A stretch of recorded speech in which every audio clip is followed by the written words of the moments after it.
আসসালামু আলাইকুম রহমতুল্লাহ। সুপ্রিয় দর্শক শ্রোতা, একটি বিষয় নিয়ে আপনাদের সামনে ভারাক্রান্ত হৃদয় নিয়ে উপস্থিত হয়েছি। বিষয়টি হচ্ছে, বর্তমানে আমাদের কওমি মাদ্রাসার কয়েকটি ছিটে ছোটা কয়েকটি অপরাধকে সামনে এনে বর্তমান হলুদ মিডিয়া বলেন বা সোশ্যাল মিডিয়াগুলো বলেন, একটা নাস্তিক দল তারা চাচ্ছে এই কওমি মাদ্রাসাকে কিভাবে বন্ধ করা যায়, বা এই কওমি মাদ্রাসার দিকে যে ছাত্ররা ঝুঁকছে সেটা, এই জোয়ারটাকে কিভাবে বন্ধ করা যায়। আসলে এরকম এর চেয়ে বড় বড় অপরাধ স্কুল কলেজ ইউনিভার্সিটিতে হচ্ছে, প্রতিনিয়ত হচ্ছে, কিন্তু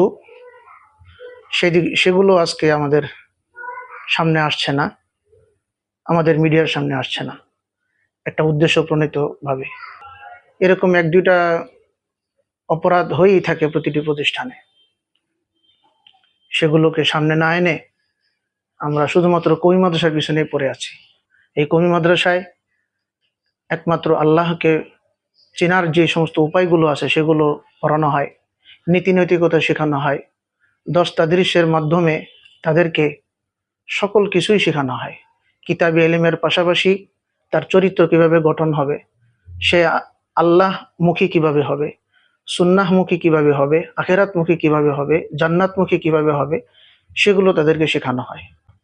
আমি চ্যালেঞ্জ করতে পারি যে যদি একটা ডিবেট হয় বা চ্যালেঞ্জের দিকে যায় যে অপরাধ কোন প্রতিষ্ঠানে বেশি হয়, তাহলে অবশ্যই এটা প্রমাণিত হবে স্কুল কলেজ ইউনিভার্সিটিতে এর চেয়ে আরো বেশি বেশি অপরাধ হয়।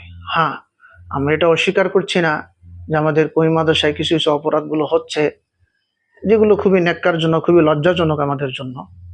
এজন্য আমাদের আসলে এক দুইটা নিউজের দিকে না পড়ে আমরা মাদ্রাসাগুলোতে আসি, এসে তাদের অবস্থা দেখি। এই যে আমাদের মাদ্রাসায় পরীক্ষা নিরীক্ষা চলছে, এই পরীক্ষাগুলোর উদ্দেশ্য কি?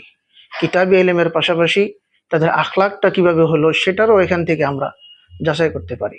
আমাদের আখলাকের একটা পরীক্ষা আছে, এই পরীক্ষাগুলোর ভিতরেও তার 100 নম্বর পেতে হয়। যদি একটার মধ্যেও যদি তার ফেল আসে, তাহলে তার রেজাল্টটা ফেল আসে। অতএব এই আখলাকি চরিত্রের পরীক্ষা আমার মনে হয় স্কুল কলেজ ইউনিভার্সিটির কোথাও এই বিষয়টা নাই, একমাত্র কওমি মাদ্রাসায় আছে। অতএব আপনারা আসুন, বুঝুন, দেখুন, তারপরে আপনার আপনার বাচ্চাকে নিয়ে সিদ্ধান্ত নেন যে তাকে আপনি স্কুলে ইউনিভার্সিটিতে পাঠাবেন নাকি আখেরাতকে চেনার জন্য কওমি মাদ্রাসায় পাঠাবেন।